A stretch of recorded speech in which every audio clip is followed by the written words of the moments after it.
So in today's video, we're going to be talking about the free icon pack people got as compensation for the hero pack they released recently, and the compensation people are hopefully making 15 million coins flipping the brand new Trailblazer cards because of potential compensation right there. But before we do go and start this, if you guys are interested, I do offer a daily subscriber trading guide which can get for free with Amazon Prime. All you got to do is click on the top link of the description and subscribe over on Twitch. You can do this for free with Amazon Prime. If not, it's £5, €5, or $6. In there, you get yourself daily updated investment guides and daily updated trading guides for silver and shadow trading. In a market which not much has been rising, we even had a decent investment in the last 24 hours of recommending Kante just yesterday, just Thursday for 35k, and we can see it's gone from 35k up there to 42k in 24 hours due to the links to DRB. So in today's video, what we're going to be doing is we are going to be talking a little bit about the compensation and all the content we got in the last 24 hours.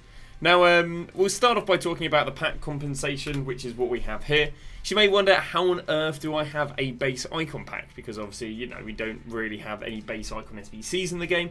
So how did we get this? Well, I did kind of walk through the whole of this in a recent tutorial video. If you guys don't know, I do have a second channel which I upload around about 4 to 5 tutorials every single week, describing just general stuff in FIFA. If not, a lot of it is trading based, so second link in the description. Well, on there we released a video talking about how to go and get compensation packs in FC25. So again, do feel free to go and check it out, but basically by doing what I've followed in this video is how I've managed to go and get myself a base icon pack. So I've left it to the video. I've seen people get Hullets, I've seen people get R9s, I've seen people get Sheelans. So the question is, what am I going to go and get myself? Come on, please be good. Please be good. Okay. It's a striker, it's Dutch, which means it's going to be rubbish. It's like Van Basten, Van Nistelrooy. I think it's Van Basten. Sadly, unless Hullets a striker. No, it's Bergkamp. Do you know what? That's probably one of the most expensive Dutch icons I could have got in this situation. But I mean, I think he's coming in at 300k, so it's not bad. Now again, in my initial pack, I got myself a Canoe, which I guess was okay. But Bergkamp, the problem is I'm not really lacking on strikers, but he is a 300k icon. And the initial pack was about 380k in the first place. I was a little bit hopeful there that we might have been a Hullet, especially as obviously they took out centre forward, so I'm not quite sure if they threw him up or down. Have I been done? I mean, he's got finesse shot, which I will take. He's got some dribbling playstyles, he's got passing playstyles. Obviously, I presume his positions is... Okay, he's got a striker and cam. That could work in my favour. Yeah, I'd say it doesn't work insanely in my favour in like making my team. I'll show you what we're currently sitting on. We went and opened ourselves up another icon SBC just yesterday. We got ourselves Makalele, which is nice. So, yeah, not quite sure what he's going to be replacing, because in theory I've already got 3 decent strikers of Adama Traore, my Evo, Rashford and Smalek. So, yeah, not too sure how he's fitting in. I definitely don't think I'll be throwing him into an SBC like I have with some of the other icons I've got. But, yeah, not too sure how I'm going to work in the team. If you guys have had Bergkamps in the past, do feel free to... give me a little lowdown. So that is the first bit of compensation, but there is a second bit of compensation people are anticipating. And this second bit of compensation people are anticipating is because what happened last night is EA released the promo team and everything was normal. The players had the right play styles, the players had the right player roles, they had the right alt positions. And then about 3-4 hours after it came out, what they did is they messed it up and they went and took away the alt positions. So for example, if I go down here to find DRB, if we can go and find DRB, there we go. DRB has the alt position as striker, right wing and cam. Well, what they did is they took that away and they gave them no alt positions. So what people thought is they thought, do you know what? Because this is an incorrect card, what I can go and do is I can go and buy this card and EA will compensate me. Well, it sounds crazy. It sounds crazy that people think you could do that. But we've seen multiple compensations through the year in FC24. The main problem I have with people doing this is that, not them actually doing it, but we haven't seen this variation work. So the variations that we've received compensation for in the past was when we had ourselves a foot fancy Yaya Toure last year, and when they upgraded Yaya Toure from like a 90 rated card to a 91, what they accidentally did is they changed his league from Premier League to La Liga. Well, then what happened is everyone who bought that card when he had a La Liga card was compensated all the coins they bought that Yaya for. So if they bought Yaya for 3 mil, they were compensated 3 mil and they get to keep the Yaya. And also, if they bought a Yaya for 3 mil, sold a Yaya for 3 mil, bought another Yaya for 3 mil, even though they now only own one Yaya, they're still compensated 6 million coins. So people were making 50, 60, 70 million coins last year as a result of EA doing compensation. So that's why a lot of people have gone and bought all these players that had the messed up sort of all positions in the anticipation of the compensation. But I'm not convinced they will get the compensation, because obviously the compensation normally happens when there's a mess up of a league or a nation, or if the card is, let's say, regressive. Obviously, you know, if people have bought this with a left wing and it had no alt positions, and then they added alt positions, obviously that card has now become progressive. It's become more desired. It's, you know, had nothing taken away from it. Because it's had nothing taken away from it, I can't see these people being compensated. Now, there is actually a group of people I can see being compensated, because like I said earlier, initially they released them with all the right positions. They then took away the positions and then added them again. So the people who I think might get compensated are the people who bought the cards initially, then they took away the positions, and then in theory maybe they could have sold them because they panicked because they have no alt positions. That's kind of the angle that I can see it occurring, is that people who bought these cards when they had all the positions and then maybe sold them when they didn't have the positions, they're the people I can see being compensated. But I think logically, at least, there's a lot less reason for people to buy these cards at their worst form than them get upgraded to a better form and be compensated. Now, they could be compensated because maybe EA's compensation sort of thing works on, if you've bought something that isn't actually the version of the card, you get compensated. It's all kind of the logic you use. Again, some more examples of where people got compensated. Cruyff got a playstyle plus. Sorry, Cruyff was Thunderstrike. If you don't know, Thunderstrikes when the clubs that they represented got like 4 goals or 4 wins, they got upgraded. Well, Cruyff initially would have had something like Tactical as his playstyle plus. For some weird reason, when he got the upgrade, they changed his playstyle plus. Anyone who bought that Cruyff then got refunded all the coins. So every single person who bought Cruyff for 6 mil got refunded 6 million coins. So again, that's another example where people were compensated. And the last version where someone was compensated was, and here's literally an EA tweet showing that this is what happened. Those who obtained a Thunderstrike Cruyff, a player rising through the transfer market, will be sent back the coins accurate and contacted in game for the upcoming game. They get to keep the Cruyff and got their coins. Well, the last version of where we saw compensation last year is when they released a John Joe Shelby. John Joe Shelby was playing for, I don't know, some team in the Superliga. Well, they accidentally released him on the release of with his card representing the Prem. Well, because of that, and again, it was meant to be Superliga, anyone who bought the John Joe Shelby, whatever you bought the card, you got refunded for. So you can see that all the variations of where we've seen compensation in the past for mess ups of leagues and nations and the clubs and whatever and play styles, they're not exactly this one. This is all to do with player positions, which, don't get me wrong, has only been a thing in the last year or two. So maybe there's less of a reason for for us to have had this before. But there's definitely no guarantee they get refunded. But if they do go and get compensated, it is insane coins. For example, people would have bought and sold 15 million coins worth of Salma.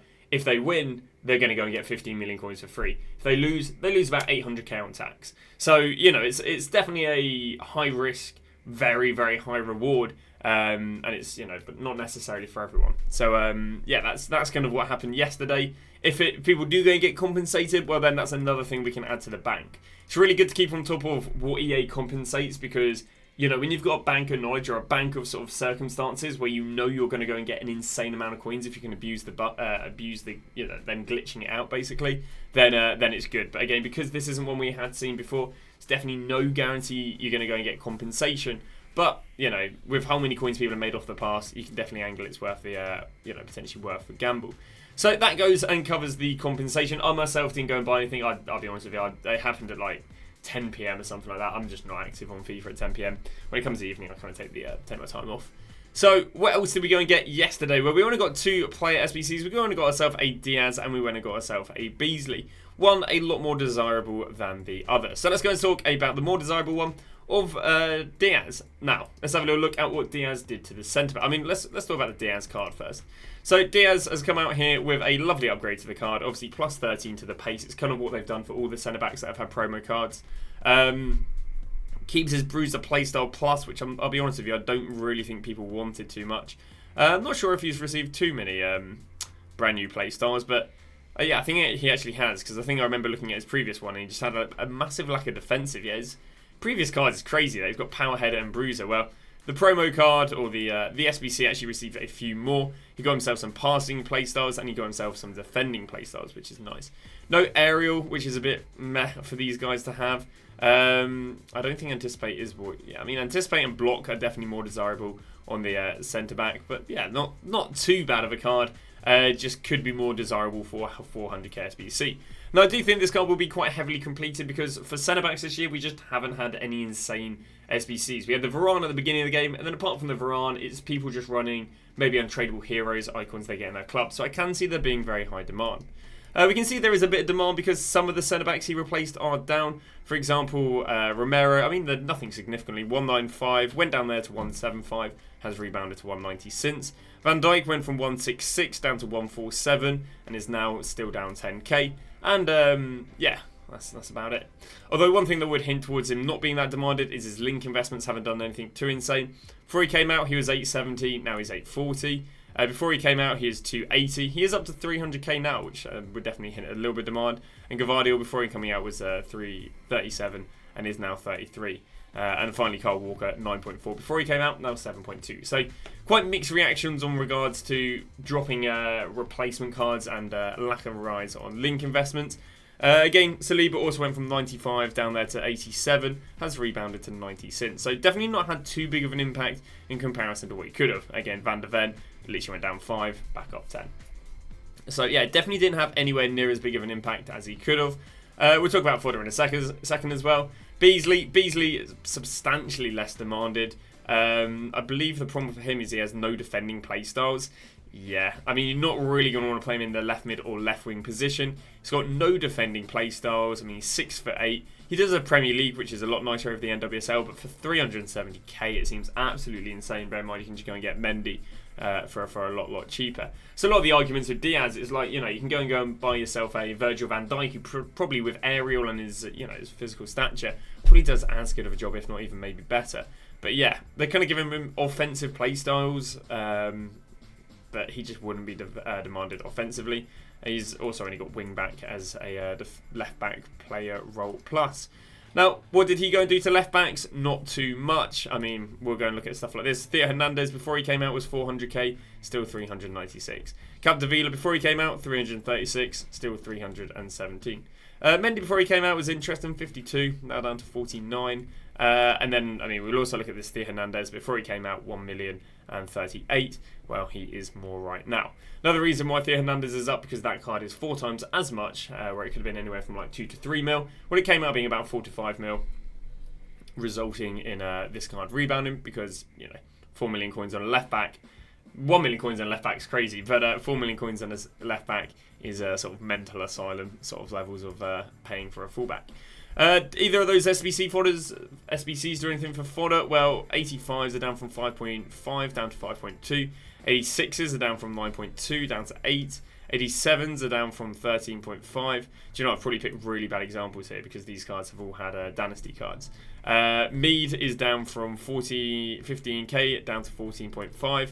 Odegaard down there from 20 down to 19. So Fodder across the board is all down. Team of the weeks, discard team of the weeks are not up. High rated informs are not up. Yeah, wasn't really an SBC to really go and shift Fodder much. The problem is we don't really expect much on Fodder this week. The only other player SBC leaked is Zanetti, and so far it seems we're going to get the exact same hero SBC as we got last week.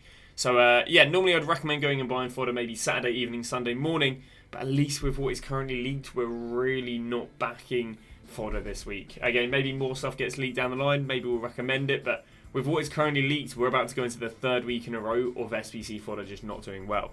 So I'd recommend holding off investing. We'll talk about in a second what we do recommend investing in nonetheless. But back to objectives. Objective we only got yesterday was Aina Europu. Do you know what? Probably not the worst card in the world. I mean, you got any defense? Yeah, I mean, give her a case of the DeMarcus Beasley, because she's got absolutely 0 defending.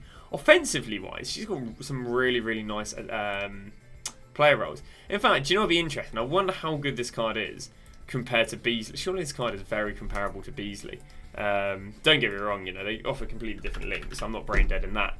But they seem both very offensive cards for players who are defenders. To an extent, I mean, you know, high dribbling, high passing, high pace, not the highest physical in defending, but yeah, crazy that that's an objective card and he's obviously the SBC. Nonetheless, neither cards are really that desirable when you can go and use... What do people use it right? Well, I use Conde right back. But yeah, not the worst card to go and get for free. Her objectives as well didn't really seem to be too awkward. I think if I scroll down here, do they show the objectives? No, it's scoring like 3. I think it was scoring 10 goals with the League F cards. I don't believe it did too much to the market. We went and also got ourselves an Evo. Again, an Evo probably as good as that Burkamp I've just gone and packed.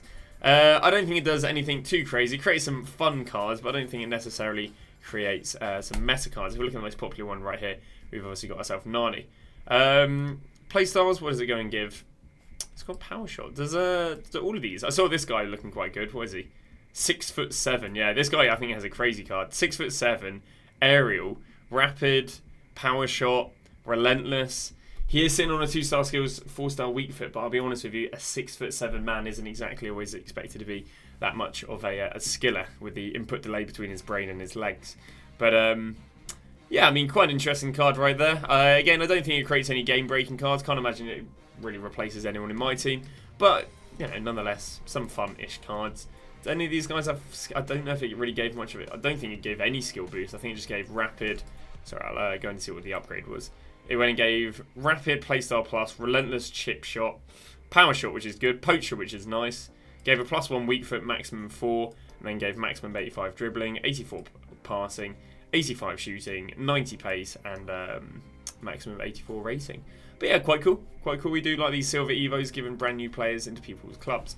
Now I'm going to talk a little bit about the investments we're going to go through this week because I did say I don't really back fodder. So what can we go for? Well, the first investment, or the investment at least I'd recommend today, is your Team of the Week. Team of the Week has consistently been cheapest, anywhere from about 2 PM on a Saturday through to 6 PM on a Saturday, and then rises going into Wednesday 5, 6 PM, or can sometimes peak Thursday evening, subjective on the rise between Saturday and Wednesday. Sadly, we don't really have many meta Team of the Weeks. In fact, it'd be quite interesting to see what people are even using this week, because the vast majority of them are SBC fodder. I can see the most used ones if I go version, squads, Team of the Week 9. Yes. And then go and click on highest games. This now goes and shows me who's the most used. So St. Maxim, João Pedro, Bellingham, Cateo. It's interesting because that is literally what I do have as my investment, minus the Cateo. So the investments I think you can go and pick up anywhere from about 2 PM to 4 PM, to 6 PM, don't think it makes much difference, is Alan St. Maxim being the most used one. Then I'd say the second safest one is João Pedro, although I did actually think he was fodder. But yeah, the second safest one I'd say is João Pedro. And then if you do want to go for a bit more of a risk, I'd say then I'd go Bellingham and then I'd go Salah. But again, these cards should go and rise between the about 2 PM to 6 PM today, all the way through to Wednesday. And then your second investment, again, we don't really back much on Zanetti, but just be aware of the Zanetti SBC coming. And, you know, maybe don't hold Icon, CDM, or right backs, because he could definitely be a bit ropey for that. Because the Veron Icon SBC went and dropped centimeters for a few days. But the next sort of thing you can go and look at regarding investments this weekend is going to be pre-Team of the Week. Lots of international games, lots of big teams playing against... I mean, Poland isn't that small of a team. But we've got stuff like Ronaldo probably likely to go and get a Team of the Week. We can see 1 goal there, an assist there, another goal there. So 2 goals and an assist. You can probably see a Ronaldo. All you got to do is just go through these games one by one. A person use SofaScore and see who's likely to get one. You're ideally looking at buying anything that's probably 83 rated or above, or just deemed as meta. But yeah, we've got the Ronaldo there. I'm not quite sure if too much is popping up there. I think from the England game the other day, I think Pickford at least deserves to get it, but he only does have 5 saves, but those saves were insane. Italy is coming out with potentially a Team of the Week to Tonali, 1 goal in a 1-0 win over Belgium. Definitely think that's quite a strong performance. But do be aware that a lot of these clubs are going to go and play 2 games this week. So, for example, you know, Germany's playing games. Let's see when the repeats are. There you go. France and Italy are about to go and play their second game. Belgium and Israel. So, do just be aware that you know, there will be a bunch more games over the weekend. And let's say Tonali got 1 goal in the last game, but then I don't know, Moises Keane goes and bangs a hat-trick this week. All right, he's got a team of the week this week, but say he goes and bangs a hat-trick this game, well then Moises Keane with a hat-trick would probably get it over Tonali, if you pick up on the gist right there. So do be aware that the second game can sometimes stop the first game, getting the team of the week. But that is going to go and about wrap that up. As I put in no video on the tutorial channel today. We should be a video on the tutorial channel tomorrow. But yeah, thank you very much for watching. We shall see you guys tomorrow with a brand new video.